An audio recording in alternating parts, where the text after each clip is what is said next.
નમસ્કાર મારા વાલા ગુજરાતી મિત્રો, જાગો જોગી જાગો ચેનલમાં આપનું સ્વાગત છે. તો આજે આપણે વાત કરીશું કે સંન્યાસ એટલે શું. હવે સંન્યાસ, પહેલી તો વાત, સંન્યાસ કોને કહેવાય? તો પહેલી વાત છે કે તમને તરસ જ ના હોય, તમને ભૂખ જ ન હોય, તમને તલપ જ ન હોય. તો આ ત્રણ વસ્તુ તમારી અંદર ન હોય તો ભલે તમે નર્મદાના કિનારે બેઠા હોય કે તમારી પાસે પછી ગંગાના કિનારે તમે બેઠા હોય કે યમુનાજીના કિનારે બેઠા હોય કે તમને ગમે ત્યાં બેઠા હોય, પણ તમને તરસ જ ના હોય. હવે તરસ જ ના હોય તો તમારા માટે નદી એ તુચ્છ છે. ભલે પછી તમને 100% મિનરલ વોટર તમારી જોડે, ઠંડુ પાણી, આઈસ પાણી તમારી પાસે પડ્યું હોય, પરંતુ તમને તરસ જ નથી તો તમારા માટે એ પાણીનો કોઈ અર્થ જ રહેતો નથી. એ પાણી તમારા માટે તુચ્છ છે. બીજા નંબરે તમને ભૂખ જ ન હોય. તો તમને ભૂખ જ ન હોય તો તમારી સામે 32 પ્રકારના પકવાન પડ્યા હોય, પરંતુ એ તમારા માટે તુચ્છ છે. અને ત્રીજા નંબરે તમને કોઈ પણ પ્રકારની તલપ જ ન હોય. માનો કે જે શરાબી શરાબ પીવે છે, બીડીવાળા બીડી પીવે છે, ગાંજાવાળા ગાંજો પીવે છે, ચરસવાળા ચરસ પીવે છે, આ બધી તડપ છે. અને તમે જુઓ કે જ્યાં સુધી શરાબી માણસ શરાબ ન પીવે ત્યાં સુધી એને ચેન પડતું નથી. બીડીવાળો બીડી ન પીવે ત્યાં સુધી એને ચેન પડતું નથી. અને ગાંજાવાળો જ્યાં સુધી આમ ગાંજાનો દમ ન મારે ત્યાં સુધી એને ચેન પડતું નથી. એ ખુદ બેચેન થઈ જાય છે. જેમ તરસ્યો માણસ પાણી વિના બેચેન થઈ જશે, ભૂખ્યો માણસ અનાજ વિના બેચેન થઈ જશે, અને આ તડપવાળો માણસ એ વ્યસન એટલે કે ગાંજો, અફીણ, શરાબ કે બીડી જે વ્યસન કરતો હોય એના વિના બેચેન થઈ જાય છે. તો હવે આ ત્રણમાંથી એકે આપણામાં નથી. આપણને તરસે નથી, આપણને ભૂખે નથી, અને આપણને તલપે નથી. હવે આ ત્રણમાંથી એકે વસ્તુ તમારે કરવાનું શું? તમારા જીવનમાં બેચેની આવવાની નથી. અને સંન્યાસનો અર્થ થાય છે કે ત્રણમાંથી એક વસ્તુ હોવી જ જોઈએ તમારી પાસે, જરૂરી છે. પ્યાસ, ભૂખ અને તડપ. એમાં ત્રણે વસ્તુ શ્રેષ્ઠ છે. જો તમને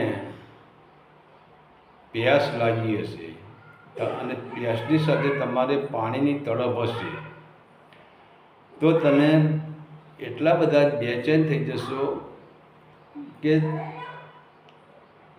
તમારી અંદરથી સર્વનો નાશ થઈ જશે. કારણ કે આપણે જોઈએ કે આપણને ભૂખ લાગી છે ને આપણે બજાર વચ્ચે આપણે નીકળીએ છીએ તો આપણને શું દેખાય છે? બજારમાં કેટલા પ્રકારની દુકાનો હોય છે, કેટલા સ્ટોર હોય છે, કેટલું બધું હોય છે, પણ આપણી દૃષ્ટિ ક્યાં સ્થિર થયેલી હશે? આપણી દૃષ્ટિ તો જ્યાં ભોજનાલય આવે, જ્યાં લોજ આવે, આપણી દૃષ્ટિ લોજ ઉપર સ્થિર થયેલી હશે. બાકી બજારનો નાશ થઈ જાય છે આપણી દૃષ્ટિમાં. તો એવી રીતે જે સંન્યાસ ધારણ કરવો, અને સંન્યાસ ક્યારે ધારણ કરી શકાય છે કે પહેલાં એના માટે પ્યાસ હોવી જોઈએ, એની સત્યની પ્યાસ હોવી જોઈએ, સત્યની તડપ હોવી જોઈએ, સત્યની ભૂખ હોવી જોઈએ. આ ત્રિવેણી સંગમ મળે ત્યારે સંન્યાસ ઊભો થાય. હવે આપણે માની લઈએ કે આપણે ધારો કે પાણી વિશે એક માણસ લેક્ચર આપી રહ્યો છે, બીજો એક માણસ છે તે પાકશાસ્ત્ર ઉપરથી એ પાકશાસ્ત્રનું લેક્ચર આપી રહ્યો છે કે આ વાનગી આવી રીતે બનાવવાની, આ વાનગી આવી રીતે બનાવવાની, આ વાનગી આવી રીતે બનાવવાની, એનું લેક્ચર આપી રહ્યો છે. એક માણસ પાણી પર લેક્ચર આપી રહ્યો છે. પણ હવે જે માણસ પાણી પર લેક્ચર આપી રહ્યો છે એ માણસને જો ખરેખર એને પ્યાસ જાગે તો પછી શું એ લેક્ચરથી જે પાણીનું એ લેક્ચર આપે છે એનાથી એની તરસ છીપાવાની છે? બિલકુલ નહીં. તો પછી લેક્ચર સાંભળવા જે લાખો માણસો આવ્યા છે એ લાખો માણસો એક કાગળમાં પાણી પાણી પાણી પાણી વોટર H2O આ બધું લખીને એના મોઢા પર ઢગલો કરી દે તો પણ એની પ્યાસ છુપાવવાની નથી. તો જ્યારે પ્યાસ લાગે છે ત્યારે સત્ય અને સાચા પાણીની જ જરૂર પડે છે.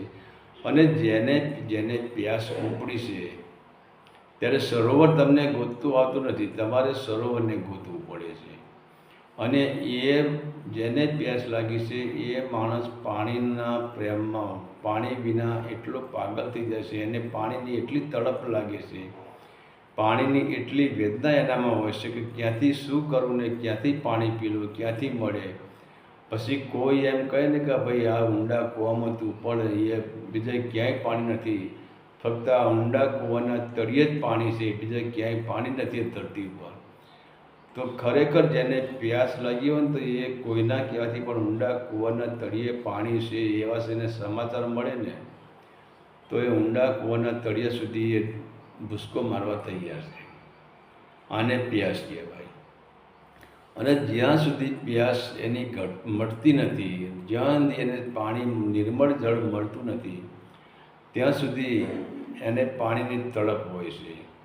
જેમ કે આપણે જે કે જ્યાં સુધી ગાંજાવાળાને ગાંજાની ભરેલી ચલમ મળતી નથી, અફીણવાળાને અફીણની ગાંગડી મળતી નથી, શરાબીને શરાબ મળતું નથી, ત્યાં સુધી એમની તડપ એટલી બધી હદ વટાવી ગઈ હોય છે કે એમને હોશ જ હોતો નથી. એમનું એક જ લક્ષ્ય હોય છે, કાં તો ગાંજો, કાં તો શરાબ, કાં તો અફીણ. એમાં જેને તરસ લાગી છે, જેને ભૂખ લાગી છે અને જેને તડપ લાગી છે, હવે આવા માણસોની આ ત્રણ જ હોય છે કે પાણી, ભોજન અને વ્યસન. તો હવે પાણીની જેને તડપ લાગી છે, પાણીની જેને પ્યાસ લાગી છે, તમે જોઈ એની હાલત તમે જોઈ લો, ભૂખ્યાની હાલત જોઈ લો, તમે શરાબીની હાલત જોઈ લો, એનો સમય થાય ત્યારે જોઈ લો એની હાલત કઈ પરિસ્થિતિમાં છે. પોતે બેચેન થઈ જતો છે. અને એ બેચેની એક એવી બેચેની છે કે હવે જે બહારની બેચેની છે ને એ અજ્ઞાનતાની બેચેની છે, એ બેહોશીની બેચેની છે. પરંતુ જે અંદરની બેચેની છે, બહારની જે તરસ છે, બહારની તરસથી તો તમને બહારનું પાણી મળી જશે. અને બહારનું પાણી તમે જ્યારે પીશો ત્યારે તમારી તરસ સંતોષાશે. અને તમારી તરસ સંતોષાશે તો જ તમને તમારા હૈયામાં હાશ થશે, તમને શાંતિ થશે, તમને નિરાશ થશે. તમને ભૂખ લાગી છે તો તમને અનાજ મળી જશે તો પણ તમને હાશ થશે, તમારા હૈયામાં શાંતિ થશે, તમને નિરાશ થશે. તમને શરાબ મળી જશે, તમને ગાંજો મળી જશે, તમને અફીણ મળી જશે તો પણ તમને એમને લાગશે કે હાશ હવે શાંતિ થઈ ગઈ. પરંતુ આ બધી છે એ બેહોશીની તડપ છે. કારણ કે આ તડપ એવી છે કે આ તડપથી તમને તમારા સર્વનો નાસ્તો થઈ જ જાય છે. કારણ કે મેં તમને આગળ કીધું કે તમને પાણીની તરસ લાગી છે તો તમે પાણીમય બની જવાના. અને એ પછી તો તમે પાણી શોધવા માટે તમે જંગલોમાં કે પહાડોમાં કે નદીઓમાં કે નાળામાં તમે જ્યાં ફરવાના ત્યાં તમને બીજું કોઈ દ્રશ્ય નહીં દેખાય, સિર્ફ તમને પાણી જ દેખાશે. અને પાણી સિવાય બધાનો નાશ થઈ જશે. એક શરાબીને શરાબ જ્યારે એનો શરાબનો ટાઈમ થાય ને શરાબ પીવા જ્યારે જતો હોય અને એક ગંજેરીને ગાંજો પીવાનો સમય થાય, જ્યારે એ ગાંજો પીવાની એની તડપ લાગી હોય ત્યારે એ શરાબીની દૃષ્ટિમાં શરાબ એક જ બચે છે અને આખા જગતનો નાશ થઈ જાય છે. ગંજેરીની અંદર ગાંજો એકલો જ બચે છે અને જગતનો નાશ થઈ જશે. અને એક ભૂખ્યા માણસને એની અંદર ભોજન એકલું જ બચે છે અને આખી બજારનો જેમ નાશ થઈ જાય છે એમ આ સત્યની જે તડપ છે, સત્યની પ્યાસ છે, સત્યની ભૂખ છે અને આ બહારની જે તડપ છે, બહારની ભૂખ છે અને બહારની પ્યાસ છે એ આપણને બેહોશીથી ભરી દેશે. પણ જે અંદરની જે તડપ ઉપડી છે, અંદરની જે પ્યાસ ઉપડી છે, જેને પર સત્યની ભૂખ લાગી છે, જેને સત્યની તરસ લાગી છે અને જેને સત્યની તડપ લાગી છે, તો એ પછી એ માણસ અંદરથી બેચેન થઈ જાય છે. અંદરથી બેચેન એટલે એને પછી એમ લાગે છે કે ખરેખર સત્ય શું છે. અને જ્યાં સુધી એ સત્યની પ્યાસ એની બુઝતી નથી, સત્યને એ જાણી શકતો નથી, ત્યાં સુધી એના માટે પૂરેપૂરું જે સંસાર છે એનો સર્વનો નાશ થઈ જશે. એટલે એને સંન્યાસી કહેવાય છે કે સંન્યાસી એટલે કે સર્વનો નાશ કરવાવાળો. હવે ત્યારે હવે નાશ કેવી રીતે થાય છે? તો એ સાચા ગુરુની શોધમાં હોય છે, સાચા માણસની શોધમાં છે, સાચા માર્ગદર્શકની શોધમાં છે, સાચા જોગીડાની શોધમાં હોય છે. અને જે એ જાય, માનો એક વસ્તુ કે તમે તમારા ગુરુ પાસે ગયા અને જ્યાં સુધી તમારા અંદરથી કોઈ પ્રશ્ન ઉપડ્યો જ નથી, તો માની લેવું કે તમે સંન્યાસી નથી. કારણ કે તમને તડપ જ નથી, તમને પ્યાસ જ નથી, તમને ભૂખ જ નથી. તમારે શા માટે પ્રશ્ન કરવો જોઈએ કે ભાઈ મિનરલ વોટર ક્યાં મળે છે? તમારે શા માટે પ્રશ્ન કરવો જોઈએ કે સારું જમવાનું કઈ ભોજનશાળામાં મળે છે? તમારે શા માટે પ્રશ્ન કરવો જોઈએ કે સારો ગાંજો ક્યાં મળે છે, કે સારું અફીણ ક્યાં મળે છે, સારો દારૂ ક્યાં મળે છે? તમને કોઈ જાતની તડપ જ નથી, તમને કોઈ જાતની ભૂખ જ નથી, તમને કોઈ જાતની પ્યાસ જ નથી. પણ તમારા ઉપરથી નક્કી થઈ જાય છે, ગુરુના સાનિધ્યમાં જવાથી તરી જવું અને સંન્યાસી બની જવું આ વાત જ ખોટી છે. સંન્યાસી તો એ જ છે કે એના એક પછી એક પ્રશ્નની એની જડી બોલતી હોય. જે ગુરુજી એને એક પ્રશ્નનો જવાબ આપી ન રહ્યા ત્યાં એનો બીજો પ્રશ્ન એને ઊભો થઈ ગયો હોય. કારણ કે તડપ છે એ વેદના છે, જે તડપ છે એ વેદના છે, તડપ છે એ વિરહ છે. જેમ પાણી વિના કે જળરે વિનાની જોડે માછલી. તમે જુઓ માછલીને પાણીમાંથી બહાર કાઢો કે એની હાલત તમે જુઓ.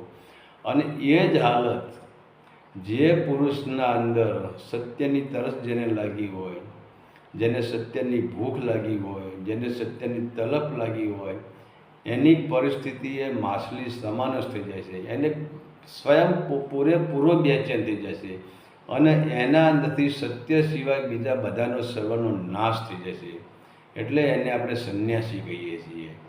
તો હવે તો આપણી અંદર કોઈ તડપ તો છે જ નહીં. મેં ગુરુ કરાવ્યા હતા, તમને એમ લાગ્યું કે ચલો બાપુએ ગુરુ કરાવ્યા, હું પણ ગુરુ કરાવી દઉં. અને મારું જે સર્કલ હોય એ કહે બાપુ તમે ક્યાં ગુરુ કરાવી? કે ભાઈ ફલાણા ગુરુ મારા. તો કે અમારે પણ ગુરુ કરાવવાના છે. અને આપણે ગુરુ તડપથી કરાવતા નથી. ભવિષ્ય જ કોઈ એવો સંન્યાસી હોય કે જેને તલપ લાગી હોય, જેની અંદર વેદના હોય, જેને સત્યની પ્યાસ લાગી હોય, જેને સત્યની ભૂખ લાગી હોય, ભવિષ્ય જ એવો કોઈ સંન્યાસી આપણને જોવા મળશે. નહીંતર બાકી તો દેખાદેખી જ ગુરુ અત્યારે ચાલી રહ્યા છે. અને જે સાચો સંન્યાસી છે, અત્યારે કોઈ સંન્યાસી કહેવા ભવિષ્ય જ કોઈ સંન્યાસી છે. બધા ગુરુ કરાવે એટલે તમે સંન્યાસી બની ગયા, આ વાત 100% ખોટી જ છે. કે સંન્યાસીનું એક વસ્તુ છે કે સંન્યાસીની અંદર એટલો બધો એનો સત્યનો નશો પડ્યો છે કે પોતાને ભાન નથી કે હું સામા વ્યક્તિને શું પૂછી શકું છું, ગુરુજીને શું પૂછી શકું છું. એ કોઈ પણ પ્રશ્ન પૂછી શકે છે.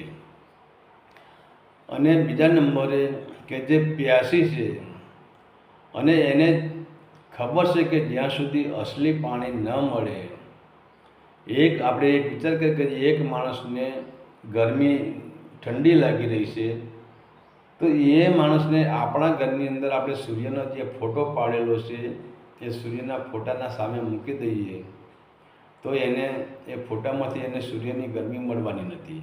એક માણસને તરસ લાગી છે તો તમે જ્યાં સરોવરનું ચિત્ર દોરેલું હોય તમારું ત્યાં મૂકી દો તો એની પ્યાસ બુઝાવવાની નથી. એક માણસને ભૂખ લાગી છે તો એ ભૂખ્યા માણસ સાથે તમે આખું પાકશાસ્ત્રનો તમે કથા કરી દો તો એની ભૂખ મટવાની નથી. અને એક માણસને શરાબની તલપ લાગી છે, ગાંજાની તલપ લાગી છે, તો આખું ગાંજાનું ખેતર એના જોડે વાવેલું ખેતર હોય, એનો નકશો એના જોડે મૂકી દો, ગાંજાની ચલમ એના જોડે એનું ચિત્ર મૂકી દો, તો એની ગાંજાને એનો નશો બુઝાવવાનો નથી. તો એવી રીતે જે જેને સત્યની ભૂખ લાગી છે, સત્યની તડપ લાગી છે, સત્યની પ્યાસ લાગી છે, આ માણસ પાગલ બની જાય છે, આ માણસ દીવાનો બની જાય છે, આ માણસ ગાંડો બની જાય છે. અને ગાંડો એટલા માટે બને છે કે જ્યાં સુધી એને સત્ય મળતું નથી ત્યાં સુધી એની પ્યાસ બુઝાતી નથી, ત્યાં સુધી એની તડપ બુઝાતી નથી, ત્યાં સુધી એની ભૂખ બુઝાતી નથી, એની ભૂખ મટતી નથી. અને આના માટે તો પછી આ જે આને આવા પુરુષો જ સંન્યાસી થઈ શકે. અને આવા જે સંન્યાસી થઈ ગયા એને પછી આપણે કહીએ કે આને ભાઈ સર્વનો નાશ કરી દીધો. એને પછી જ્યાં સુધી સત્ય ન મળે ત્યાં સુધી એની દૃષ્ટિ પછી પોતાના પત્ની હોય, પોતાના બાળકો હોય, પોતાની સ્ત્રીઓ હોય, કે પોતાનો સમાજ હોય, કે પોતાનો સંસાર હોય, એની દૃષ્ટિ ક્યાંય સ્થિર થતી નથી. એ સર્વનો નાશ કરી દેશે. અને ફક્ત જ્યારે એક જ વસ્તુ એને ખૂટે છે કે સત્યની પ્યાસ, સત્યની તડપ, સત્યની ભૂખ, આ એને જ્યારે મળી જાય છે અને પૂરેપૂરું એ પયપાન કરી લેશે, કોઈ એવા સાચા સદગુરુ મળી જાય અને એ સદગુરુ એને પૂરેપૂરી એની પ્યાસમાં એની જેને પ્રશ્નો એના અંદર પડ્યા છે, જે પ્યાસ પડી છે, જે ભૂખ પડી છે, જે તડપ પડી છે, એ સદગુરુના સાનિધ્યમાં જવાથી એનું જે સમાધાન થઈ જાય છે. અને સદગુરુ એનું સમાધાન કરે છે અને સદગુરુ એને ભક્તિરૂપીનો સત્યનો અમીરસ પાય છે. અને આ વસ્તુ છે ને કે શબ્દો કરતાં સદગુરુની દૃષ્ટિ વધારે કામ કરે છે. પરાપસંતી, મધ્યમ અને વૈખરી 4 વાણી છે.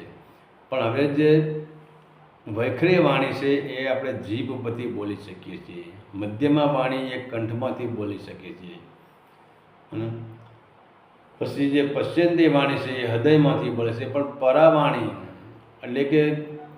એટલે જ શબ્દોના બાણ હવે મારશો નહીં ગુરુજી, હવે હું તમારા શબ્દોના બાણ વેઠી શકતો નથી. અને એ પરાવાણીમાં જ્યારે ગુરુ શિષ્યનો સંવાદ થતો હોય છે અને એ સંવાદમાં કહીએ કે મૌન જે સંવાદ છે, માનમાં એકબીજાની દૃષ્ટિ મળતી હશે, માનમાં ગુરુની આંખો તકતે રહો, શિષ્યની આંખ અને ગુરુની આંખ બંને જ્યારે મૌનમાં વાત કરતી હોય છે અને જ્યારે ગુરુના જે કિરણો, અક્ષરે કિરણો, ગુરુના જે સત્યના કિરણો, ગુરુના જે પ્રકાશિત કિરણો એ ગુરુની આંખ દ્વારા શિષ્યની આંખમાં ઉતરતા હોય છે, ત્યાંથી એના હૃદયમાં ઉતરતા હોય છે. અને સામે સાણી પરાપસંતી, મધ્યમ અને વૈખરી, પરાવાણી જ્યારે પસંતી વાણીમાં જે નાભીમાંથી જે ગુરુજી એના શિષ્યને જે બોધ આપતો હોય છે અને ત્યારે જ કહેવાય છે કે એ સંન્યાસી થઈ ગયો કહેવાય છે. કારણ કે એને જ્યાં સુધી સત્ય મળ્યું નથી ત્યાં સુધી એને સંન્યાસ જ ધારણ કરી લીધો હતો. એની દૃષ્ટિમાં સત્ય સિવાય કંઈ જ નહોતું. પૂરા અસ્તિત્વનો વિનાશ થઈ ગયેલો હતો, પૂરા અસ્તિત્વનો સર્વનાશ થઈ ગયો. અને જેને પૂરા અસ્તિત્વનો સર્વનાશ કર્યો એને સંન્યાસી કહેવાય છે, કે જેને પૂરા અસ્તિત્વથી બંધન તોડી દીધા, ક્યાંય બંધન રાખ્યું નથી. આપણે જોઈએ કે આપણે સાગરમાં આપણી નાવડીને હંકારવી છીએ, જેને નાવડી હકીએ એને આપણે સંન્યાસી કહીએ. તો જ્યારે આપણું કોઈ પણ નાવડીનું બંધન સાગરના કિનારે કે દરિયાના કિનારે કે સરોવરના કિનારે બાંધેલું હશે તો આપણી નાવડી સાગરમાં સફર કરવાની નથી. પણ એને નાવડીને કિનારાના પૂરેપૂરા બંધન તોડી દેવા પડે અને ત્યારે જ પછી એ સાગરમાં યાત્રા કરી શકે છે. અને ત્યાર પછી કહેવાય છે કે સંન્યાસ, સાચા સદગુરુ મળી ગયા પછી પણ એને સંસારમાંથી સંસાર છોડવાની જરૂર નથી, કે તો સંસારમાં એ પછી સાક્ષી ભાવ તરીકે થઈ ગયો. સંસારમાં હોવા છતાં પણ એ નથી. ભલે સંસારના કાર્ય કરતો હોય, સ્ત્રી સુખ ભોગવતો હોય, બાળકો સાથે રહેતો હોય, પત્ની સાથે રહેતો હોય, નોકરી કરતો હોય, ધંધો કરતો હોય, ખેતી કરતો હોય, મજૂરી કરતો હોય, કોઈ પણ કાર્ય કરતો હોય, પણ કહેવાના મતલબ સંસારમાં હોવા છતાં પણ તે નથી. અને સંન્યાસી માણસ એ છે કે પહેલાં તો જ્યારે એને તરસ લાગે છે, એને પ્યાસ લાગે છે, એને ભૂખ લાગે છે, એને તડપ લાગે છે, ત્યારે સંસારનો સર્વનાશ કરી નાખે છે. અને જ્યારે પછી સાચા સદગુરુ મળી જાય છે, એની તલપ બુઝાય છે, એની તરસ સિપાય છે, એની તલપ સિપાય છે, અને એની પ્યાસ સિપાય છે, એની ભૂખ સિપાય છે, અને પૂરેપૂરું જ્યારે સત્યનું ભોજન એ જમી લે છે, અને ત્યાર પછી એની સ્થિતિ એવી થઈ જાય છે કે સંસારમાં હોવા છતાં પણ એ સંસારમાં નથી.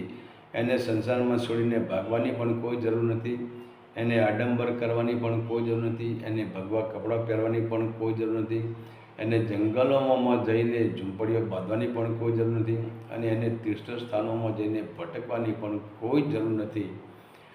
તો પૂર્ણ સંન્યાસી આપણે એને જ કહીએ છીએ કે પહેલાં જેના અંદરથી સંસારનો મુદ્દો જ નીકળી ગયો, પહેલાં સંસારનો જેને સર્વનાશ કરી દીધો, જેનામાં પ્યાસ લાગી, જેનામાં તલપ લાગી, સત્યની પ્યાસ લાગી, જેનામાં સત્યની તલપ લાગી, અને જેની અંદર સત્યની ભૂખ લાગી, અને એ જ સંન્યાસી જે સત્યની પ્યાસ બુઝાવવા માટે, સત્યની ભૂખ બુઝાવવા માટે અને સત્યની તડપને બુઝાવવા માટે જે પાગલ થઈ ગયો હતો, અને પાગલની જેમ જે ફરી રહ્યો હતો, અને એને જ્યારે સાચું સ્થાન મળી ગયું, સાચું સરોવર મળી ગયું, સાચું વનક્ષેત્ર મળી ગયું, સાચો ગાંજો મળી ગયો, એને પી લીધો, અને એને અંદર એને આનંદ આવી ગયો, અને આનંદ પછી એ સંસારમાં રહેવા છતાં પણ એ સંન્યાસી જ કહેવાશે, એ સંસારી કહેવાતો નથી.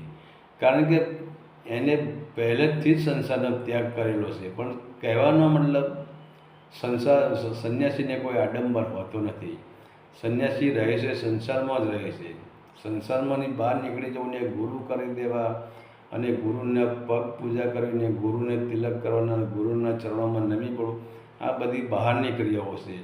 પણ જ્યાં સુધી સંન્યાસી તમે ક્યારે થઈ શકો કે તમારી અંદર જો સત્યની જ્યારે ભૂખ લાગે, સત્યની તડપ લાગે, અને સત્યની પ્યાસ લાગે, અને ત્યાર પછીની જે પરિસ્થિતિ આવે, આ ત્રણ વસ્તુ તમારી અંદર ભેગી થાય, અને ત્યારે તમે પાગલ બની જાઓ, ત્યારે તમે દીવાના બની જાઓ, અને એ પછી તમને કોઈ સાચા સદગુરુ મળી જાય, અને ત્યાર પછી તમને એ અમીરસનું પાન કરાવે, સત્યનું ભોજન જમાડે, અને સત્યનો તમને ગાંજો પીવડાવે, અને ત્યાર પછી તમને જે સંતોષ થાય, અને એ જ પછી તમે સંન્યાસી રૂપ બની જાઓ છો. હરિ ઓમ તત્સત.